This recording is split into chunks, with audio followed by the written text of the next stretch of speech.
திரைப்படத்துக்கு போயிட்டு அப்புறம் திரும்ப ஒரு டோட்டல் விமர்சகராக வந்துடுற விஜயகாந்த் அப்படின்னா அவரை என்னவா பார்க்குறீங்க? ஒரு நடிகர், அதாவது எல்லாத்துலேயுமே வெற்றி பெற்றிருக்கிறார். ஒரு அரசியல் தலைவராக இருந்திருக்காரு, ஒரு பண்பாளர், மனிதாபிமானி அப்படிங்கிற பல முகங்கள் இருந்தாலும் எது உங்களுக்கு நிற்கும்னு நினைக்கிறீங்க? என்னவா பார்க்குறீங்க பொறுத்த வரைக்கும்? ஒரு நடிகராக பார்ப்போம். ஏன்னா அவருடைய அரசியல், அவருடைய மனிதாபிமானம் இதெல்லாம் பேசுவதற்கு நிறைய பேர் இந்த அரங்கிலேயே இருக்காங்க. ஒரு நல்ல விஷயம் அவருக்கு தெரியும், என்னால் என்ன முடியும். அதை தாண்டி ஒரு வேஷம் போட்டதில்லை அவர். ஓகே, ஒரு டைரக்டர் வந்து இதையும் தாண்டி போய் இந்த மாதிரி பண்ணலாமான்னா அவர் வந்து டைரக்டர்கிட்ட, சார் அது என்னால் முடியாது சார், இல்லை உங்களோட எல்லை கூட என்னங்கிறது தெரிஞ்சு நல்லா தெரிஞ்சு அந்த இதுதான் என் ஃபீல்டுன்னு சொல்லிட்டு அந்த ஃபீல்டுக்குள்ளே பிரில்லியண்ட்டாக ஆடுவார். Dedicated professional. இந்த நேரத்தில் நான் ஒரு விஷயம் பதிவு பண்ண விரும்புகிறேன். ஏவிஎம் என்ற அந்த மாபெரும் நிறுவனம், ஏவிஎம்முடைய திரு எம் பாலசுப்ரமணியம் எனக்கு ஒரு வாட்ஸ்அப் மெசேஜ் அனுப்பிச்சார். மாநகர காவல் ஷூட்டிங் நடக்கும்போது டெல்லியில் அது ஒரு திரு சிவா அவர்கள் அதுக்கு ஃபர்தர் டீட்டெயில்ஸ் கொடுத்தாரு. ரிப்பப்ளிக் டேவோ ஏதோ ஒரு டே வந்துக்கிட்டு இருந்துச்சு. அதனால இவங்க கொடுத்த பர்மிஷனையே அவங்க விட்ரா பண்ணுவாங்களோன்னு ஒரு பயம் வந்து 68 மணி நேரம் ஒரு மனிதன் பிரேக் இல்லாமல் உழைத்து, விதவுட் அ பிரேக். அவர் பாலு சார் என்ன சொன்னார், பிரேக்கே எடுக்கலை, அடித்து எப்படி இதுக்கு முடிச்சே ஆகணும், திருப்பி டெல்லிக்கு வர முடியாது, திருப்பி ஷூட்டிங் பண்ண முடியாதுங்கிறதுல ரொம்ப தெளிவாகி முடித்து அந்த ஷெட்யூலை முடிச்சுட்டு ரூமுக்கு வந்திருக்காரு, பாலு ரூமுக்கு வந்திருக்காரு. வந்துட்டு கொஞ்ச நேரம் உட்காந்து பேசிட்டு அப்படி டைனிங் டேபிளில் உட்காந்தவர் அப்படி டைனிங் டேபிளே தூங்கிட்டாராம். சாப்பிட்டுட்டு இருந்தவர் கொஞ்சம் ஒரு ரெஸ்ட் எடுக்கலாம் சார் அப்படின்ட்டு அப்படியே தூங்கிட்டாராம். அதாவது 68 மணி நேரம்னா என்ன டெடிக்கேஷன் வேணும். திரு சிவா சொன்னார், தயாரிப்பாளருக்கு பண நஷ்டம் வரக்கூடாது.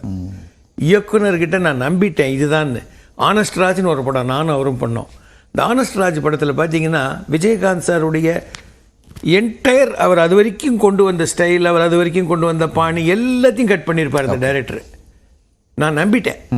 இந்த தம்பி சொல்லுது இந்த கதையை, இந்த கதைக்கு இப்படி தான் கேரக்டர் வேணும்னு சொல்லுது. தியாகு சார்கிட்ட கேட்டார், சார் நீங்கள் கன்வின்ஸ்டா சார், ஏன்னா இதில் வந்து ஃபைட்டுனா கூட எனக்கு கிக்கு வேணாம், நீங்கள் வேறு மாதிரி பண்ணுங்கள், எல்லாமே என்னுடைய ஸ்ட்ரென்த்துன்னு நான் என்ன நினச்சிக்கிட்டு இருக்கேனோ அதை மீறி அதை தாண்டி இதெல்லாம் பண்ண சொல்கிறாரு. அதை விட்டுட்டு ஆர் யூ ஹாப்பின்னு கேட்டார். ஆமாம் சார், நான் கன்வின்ஸ்டு, இது ஒரு இங்கிலீஷ் படம் ரேஞ்சில் நம்ம எடுப்போம், ஃபோட்டோகிராஃபிலேருந்தே எல்லாமே நம்ம அந்த டோனில் கொண்டு போவோம், நல்லா வரும்னு நான் நம்புகிறேன்னு. உங்களுக்கு ஹாப்பின்னா நான் விட்டுறேன் சார், இந்த தம்பி சொன்ன கதையை நம்புகிறேன், உங்களை நம்புகிறேன், உங்கள் 2 பேரையும் நம்பி இறங்கிடுவோம். இறங்கிட்டு அப்படியே ஒரு கேள்வி கூட கேட்டது கிடையாது. இது பண்ணணுமா, இப்படி பண்ணணுமா. நான் அவர் கூட என் கூட ஒரு சீன் வந்துச்சு, அதில் என் கையை போட்டு நசுக்கணும். அவர் பயப்படாதீங்க மோகன், நான் அப்படியே வேகமாக வந்துட்டு நிறுத்திடுவேன்னாரு. பண்ண மாதிரியே பண்ணார். என் கை இங்கே மாட்டினோம், ட்ராக்குள்ளே துப்பாக்கி எடுக்க போவேன், அப்படி இது பண்ணோம். அவ்வளோ தூரம் வேகமாக கொண்டு வந்துட்டு கேமராக்கு அதெல்லாம் தெரியுது, இங்கே வந்து இப்படின்னார். Just such control he had tremendous control. So என்னால் இது முடியும், எனக்கு இந்த இமேஜ் இருக்குது, பட் நான் ஒருத்தரை நம்பிட்டேன்னா நான் வந்து ஃபுல் டெடிக்கேஷனோட பண்ணுவேன் அப்படின்னு சொல்லும் பொழுது பாலு சார் இன்னொரு கதையும் சொன்னார். கேப்டன் பிரபாகர் படம் ஃபஸ்ட்டு சென்சார் கொடுக்க மாட்டேன்ட்டாங்க சர்டிஃபிகேட்டில்.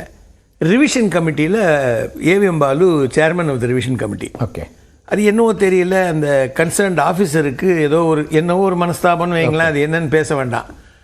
அவர் த்ரூ அவுட் வந்து இல்லை இது வந்து தப்பாக இருக்குது, இது தப்பாக இருக்குதுன்னு ஒரு ஸ்டேஜுக்கு அப்புறம் ஏவிஎம் பாலு வந்து, தம்பி sir excuse me, RC committee chairman நான், எனக்கு பேப்பர் மட்டும் கொடுக்க வேண்டியது உங்கள் டியூட்டி, பார்த்துக்கலாம் அப்படின்ட்டு படம் பார்த்துட்டு, இல்லையே நல்லா தானே இருக்குது, இது 1 or 2 ஸ்மால் பிளேசஸ் கட்ஸ் கொடுத்துட்டா போதும், ஆர்சி பாஸ்ட்டுன்னு சொல்லி கையெழுத்து போட்டார்.